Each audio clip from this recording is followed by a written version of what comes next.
सुनने के लिए हम लोग इंतजार करते हैं। ऐसा ओजपूर्ण भाषण हमें आज जो है सुनने को मिलेगा और भोजन प्राप्त होगा।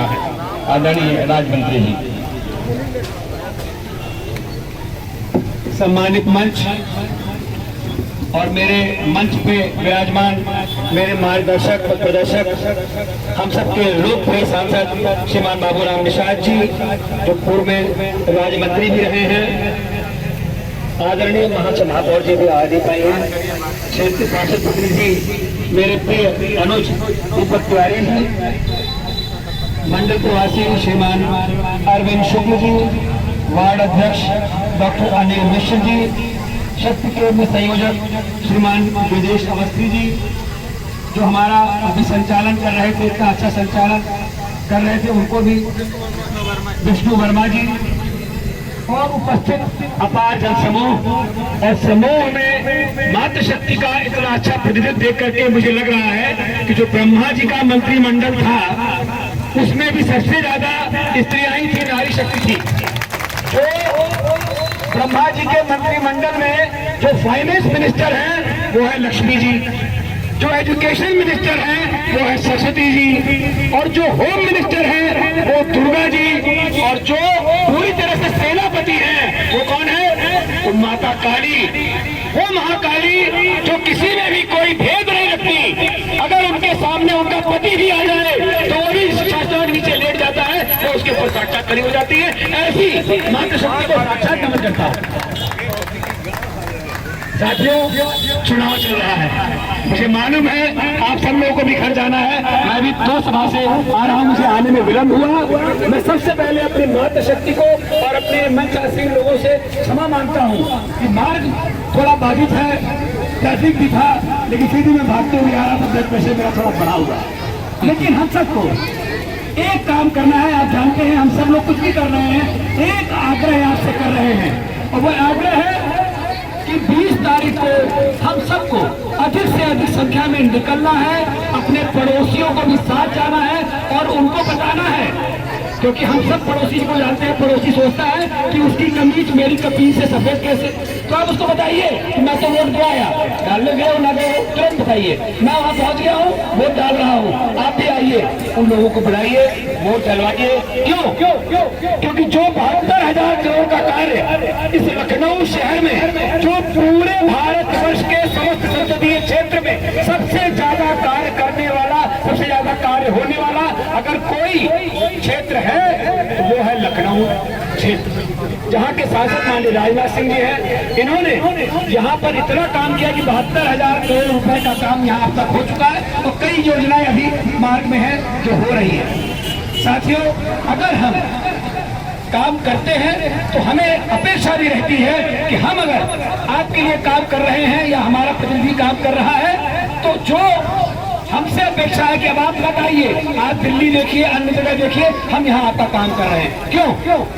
2014 में आपने धुन बदल के तो देखो, देखा कि नहीं? गाना आप सबने सुना होगा, रोज टीवी पे आता है, धुन बदल के तो देखो। आपने 2014 में धुन बदली, आपने 2014 में जो धुन बदली, क्योंकि जनता लोकतंत्र में जनार्दन होती है, और लोकतंत्र की जनता जनार्दन अपने अर्जुन को चुनती है, और वो अर्जुन उसका काम करता है, वो आपका काम करता है। 2014 में 26 मई 2014 को जो आपने धुन बदली, एक ऐसा आपने प्रतिनिधित्व दिया कि इस देश का भाग्य बदल गया। साथियों, जब लोकतंत्र में जब वोट की दिशा बदलती है तो लोकतंत्र का भाग्य बदलता है, देश का भाग्य बदलता है, और देश का भाग्य आपने बदला है, उस देश का भाग्य आपने बदला है, उसके मालिक आप हैं।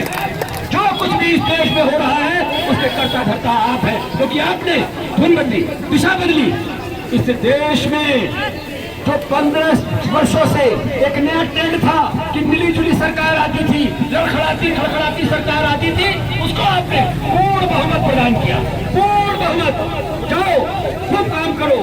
और उस व्यक्ति ने भी एक दिन भी इटली घूमने नहीं गया, अपने परिवार के साथ पोगो नहीं खेला, अपने परिवार के साथ कहीं पिकनिक मनाने नहीं गया, जो अन्य नेता लोग करते रहे। कोई साथी, मैं पूरा चैलेंज करता हूँ, कोई साथी बताए कि 10 वर्ष में नरेंद्र मोदी ने एक दिन की छुट्टी ली हो? कोई बताए? नहीं ली। नहीं ली छुट्टी। क्यों? क्योंकि उनके मन में था कि राम काज की इन्हें बिना मोहि कहा। अरे वो समोसा ले ली, हाँ उसी लिए तुम्हें फोन किया। ठीक ठीक ठीक। तो जनादेश आपने उनको दिया था, इतना बड़ा जनादेश, उतनी बड़ी जिम्मेदारी, उन्होंने उसको निभाने की कोशिश की। और ये बताने में आज सक्षम है हम सब लोग कि जो फर्क है वो कोई फर्क तय करे कि उनके लिए क्या सर्वोपरि है, हमारे लिए राष्ट्र सर्वोपरि की भावना है। हम राष्ट्रवाद को लेके आगे चलते हैं, वो परिवारवाद की बात करते हैं, देश में संप्रदायवाद की बात करते हैं। हमारा प्रधानमंत्री कहता है कि 140 करोड़ जनता हमारा परिवार है, और वो कहते हैं बहन भाई माई जमाई हमारा परिवार है। ये फर्क है, ये फर्क है, इसके फर्क आपने पैदा किया। तो जो व्यक्ति आपके लिए कार्य कर रहा है, आपके लिए लगा हुआ है, निरंतर चिंतन कर रहा है, उसके लिए हमारा भी जो कर्तव्य है, नैतिक कर्तव्य है। ये बहुत संकट की घड़ी है मित्रों, वो लोग बहुत चालाक हैं, और मैं खुले आप मंच से यह बात कहूंगा कि जिसको किसी ने नहीं पूछा उसको मोदी ने पूजा है, जिसको सबने छोड़ा है उसको मोदी ने अपनाया है। इसी प्रदेश का एक राजा जिसने अपने पिता की गद्दी तक छीन ली, कुर्सी छीन ली। मुगलों का हुकूमत में हुआ करता था ये, उस हुकूमत में कुर्सियां छीनी जाती थी, कत्ल होता था, लेकिन उसने न केवल कुर्सी छीनी, उनकी गद्दी छीन ली, उसको भी एक बहुत बड़ा पुरस्कार, राष्ट्र का सर्वोपरि पुरस्कार पद्म विभूषण से सम्मानित किया मुलायम सिंह यादव जी को। आप सब जानते होंगे, क्योंकि मोदी का नारा है जिसको सब किसी ने नहीं पूछा, जिसको किसी ने नहीं पूछा उसको मोदी ने पूजा है। इसलिए हम सबका भी परम कर्तव्य है कि हम सब तो अपने सामने में सब लोगों को साथ लेकर चलते हैं। सबका साथ, सबका विकास, सबका प्रयास, जितनी योजनाएं हैं उन सब में सबकी भागीदारी बराबर से है। इसलिए अगर सबको बराबर से भागीदारी मिली है, अगर सबका कार्य हुआ है, तो आज उनका नैतिक कर्तव्य है कि वो बताए कि देश में अब मुसलमान तय करेगा कि उसको जनता के साथ, जागरूकता के साथ चलना है या उसको वोट बैंक बन के रहना है। ये सुनिश्चित करेगा ये चुनाव, ये मुसलमानों को सुनिश्चित करना है कि उनको वोट बैंक बनना है या उनको जनता के, जागरूक जनता के साथ चलना है और वोट देना है। अगर वो अपनी दिशा बदलेगा तो कल्याण है। आप सब जानते हैं कि हम सब ने कोई भेदभाव नहीं किया। ये परिवर्तन की घड़ी है, आप लोगों को परिवर्तन का बटन दबाना है और अपना ये दिखाना है कि इस देश में कमल निशान को आप पुनः एक बार आगे करेंगे। मैं बहुत विलम्ब से आया हूँ, मैंने बहुत समय आप लोगों का लिया है, मैं बहुत बातें करना चाहता था, बड़ी इच्छा थी, और इतनी जागरूक जनता, इतने विद्वान जन को देख के मन में बहुत सी बातें हैं जो मैं अधूरी छोड़ के जा रहा हूँ। पुनः कभी मौका लगेगा और विजय के बाद अगर मैं आऊंगा तो निश्चित आप लोगों के बीच में बाकी बातें पूरी करूंगा। बस इतना कहूंगा कि 20 तारीख को हम सबको साथ निकलना है, लोगों को निकालना है और कमल का बटन दबाना है। बार बार आपसे कहा जा रहा है कि सूर्य बहुत प्रचंड होगा, गर्मी बहुत तेज होगी, लेकिन साथियों आपके हौसले के आगे सूर्य झुकेगा और आपका हौसला जीतेगा। आप पूरी तरह से जीतेंगे, क्योंकि हमारा नारा है इस बार 400 के पार। ये मोदी की गारंटी है, हम सब लोग उसके साथ हैं और 5 लाख के पार हमें लखनऊ में करना है। इसलिए साथियों मैं अपनी वाणी को विराम दूंगा। जय हिंद, जय भारत, क्षमा मांगते हैं। भारतीय जनता पार्टी जिंदाबाद, भारतीय जनता पार्टी जिंदाबाद, भारत माता की, भारत माता की।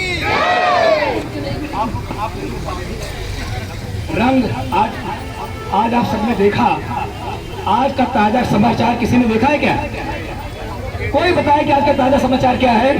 ताजा समाचार है कि गिरगिट जिस तरह रंग बदलता है उस तरह आज रंग बदला गया। 20 दिन के लिए एक रंग बदलने वाले ने आज उसका रंग बदला है, मात्र 20 दिन के लिए। इस देश में प्रधानमंत्री नरेंद्र मोदी जी ने 2014 में यह सुनिश्चित कर दिया था, आपका 26 मई को शपथ लेने के बाद वह संविधान के मंदिर के आगे जब पहुंचे तो साष्टांग संविधान के मंदिर के आगे लेट करके उन्होंने प्रणाम किया। यह उनका निर्देश था कि अब ये देश शरिया से नहीं चलेगा, ये देश किसी की ताकत से नहीं चलेगा, ये देश संविधान से चलेगा। और उन्होंने संविधान से इस देश को चलाया। साथियों, मुझे लग रहा है कि अब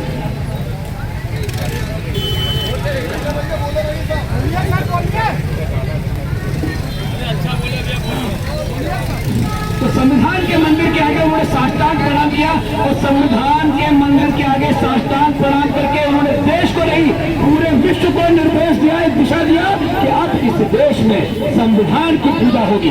आज से पहले लोकतंत्र को 26 26 जनवरी को 1950 को ही कायम हो गया था, लेकिन किसी ने भी उस संसद संविधान के मंदिर के आगे प्रणाम नहीं किया। लोग जाते थे और संविधान के मंदिर में अपनी मर्जी से संविधान चलाते थे। वो ऐसे लोग क्यों? क्योंकि आपने जो एक ऐसी व्यवस्था दी, एक ऐसा परिवर्तन किया कि एक मजदूर का बेटा, जो परंपरा थी कि हजूर का बेटा हजूर बने, हजूर का बेटा हजूर बने, उसको तोड़ा। एक मजदूर का बेटा हजूर बना, एक गरीब का बेटा हजूर बना, और उस गरीब के बेटे ने इस देश की तस्वीर को बदलने के लिए वो कार्य किया है जो आप सबने देखा है। अभी और काम होना है। अभी तो जो कहते थे कि 370 हटा दोगे तो खून की नदियां बह जाएंगी, ये पूरा दुनिया चल जाएगी। वो 370 जो पत्थरबाजी के लिए जाना जाता था, आज वहाँ पे अमन और चैन की बयार बह रही है। आज वहाँ पे वोट भी पड़ रहा है। मैं वहाँ जाना चाहता था खुद भी, मैंने बड़ा अनुरोध किया कि मुझे वहाँ भेजा जाए, मैं वहाँ भी अपने कुछ भाषण कर सकूँ, लोगों से मिल सकूँ। हम लोग नहीं जा रहे हैं, लेकिन जो लोग वहाँ पर है बता रहे हैं कि बढ़िया बयार चल रही है, चुनाव की बयार है, जगह जगह सभाएं हो रही है, लोग उस पर पार्टिसिपेट कर रहे हैं, भाग ले रहे हैं। पत्थरबाजों ने अपनी कमर कस ली, पीछे हट गए। अब यहाँ पे आपने देखा कि इसी उत्तर प्रदेश में जब पहचान होती थी तो अंधेरों से पहचान होती थी। लोग जानते थे कि हम माफियाओं के नाम पे उत्तर प्रदेश को जाना जाता था। अब उस माफिया का कलंक मिटाने का काम योगी आदित्यनाथ जी ने किया। उन्होंने कहा कि हम माफिया को मिट्टी में मिला देंगे और अब कोई माफिया इस पूरे प्रदेश में सर उठा के नहीं चल सकता। या तो वो 3 जगह पाया जाता है, या तो वो जमीन के 2 गज नीचे है, या वो आसमान में है, या वो सड़कों के पीछे है। कोई बताए कोई माफिया कहीं बाहर हो? नहीं है, क्योंकि योगी आदित्यनाथ जी ने 3 स्थान सुनिश्चित कर दिए उनके। वो 3 स्थान पे ही रह सकता है, या 2 गज नीचे, या आसमान के ऊपर, और या सड़कों के पीछे। अब आपको हमारी माताएं बहनें इसी संविधान में इसी देश की परंपरा थी कि 5 कहार हमारी माताओं बहनों को डोली में बिठा के और सुरक्षित उनके घर पहुंचा देते थे। ये पुरानी परंपरा थी, लेकिन ऐसी बदली कि लोग लूटने लगे, लूटमार होने लगा। पति के साथ भी पति सुरक्षित नहीं थी, माता के साथ पुत्र के साथ माता सुरक्षित नहीं थी, बहन के साथ भाई के साथ बहन सुरक्षित नहीं थी। लेकिन अब आपको कहीं जाने की जरूरत नहीं। रात के 12 बजे भी आप अगर 4 बाग से उतरे तो आप सुरक्षित अपने घर आ सकते हैं। तो ये परिवर्तन जो आया है वो आपके वोट से आया है। आपने धुन बदली तो परिवर्तन आपको दिख रहा है। इसलिए अभी उसको तुरंत को चलाना है और हमें यहाँ से उनको अच्छी संख्या से जिता के भेजना है। मेरा आप सबसे यही आग्रह है, यही अनुरोध है कि चाहे हम बात कैसे भी करें, लेकिन परिवर्तन हम सबको करना है कि हमारा सबका मन हम वोट देने जरूर जाए, अपने साथियों को लेके जाए, कमल का बटन दबाए और लोगों को प्रेरित करें। मैं समझता हूँ कि आप लोग भी मेरी बातों से बोर हो रहे होंगे, क्योंकि बहुत देर से कर रहे हैं। मैं चाहता हूं कि एक बार मेरे साथ नारा लगाए। अभी मेरे साथ सभा करके माननीय मुख्यमंत्री जी कालीदास बाट से उतरे हैं। मैं चाहता हूं कि आपकी वाणी में वो ओजस हो कि वो कालीदास बाट पे आपकी भारत माता की जयकार हो सके। मेरे साथ बोलिए, भारत माता की। आवाज तो बहुत अच्छी आई। मुझे लगा कि माता को नमन करने में कोई शर्म नहीं। माता अमीर हो, माता गरीब हो, माता कैसी हो, माँ माँ होती है। और जननी जन्मभूमि स्वर्गादपि गरीयसी, हम उसको मानने वाले हैं। फिर बोलेंगे भारत माता की, भारत माता की। माननीय मुख्यमंत्री जी तक, योगी आदित्यनाथ जी तक आपकी आवाज जरूर पहुंची होगी और उनको भी आनंद आ रहा होगा। जय हिंद, जय भारत।